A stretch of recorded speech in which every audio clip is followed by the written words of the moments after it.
এই চরিত্র হেফাজত করার সবচেয়ে সেরা পদ্ধতি কি? বিবাহ শাদী না? চরিত্র হেফাজত করার সবচেয়ে সেরা পদ্ধতি কি? কারণ মানুষের যৌন চাহিদা আছে, ভালোবাসার প্রয়োজন আছে, আর স্ত্রীর দরকার আছে।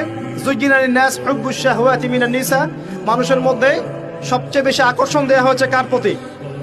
নারীর প্রতি। অতএব একজন পুত পবিত্র নেককার মেয়ে আমি চাই, চাই কিনা? আমরা সবাই চাই। এখন এ কারণে এই হাদিসের মধ্যে এটা নিবেন, ওই দুইজন মানুষ কোন দুজন?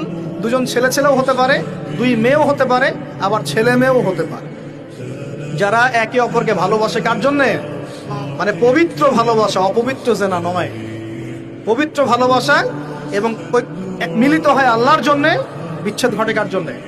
আল্লাহর জন্য। আপনি স্ত্রীকে বাসায় গিয়ে তার সাথে মহব্বত করছেন, আল্লাহর জন্য মিলিত হচ্ছেন, তাই না? আবার যখন আপনি দিনের জন্য বা দিনের কোনো কাজে বা ভালো কোনো কাজে রিজিকের সন্ধানে বের হয়ে যাচ্ছেন, আল্লাহর জন্য ছেড়ে চলে আসছেন, তাই না?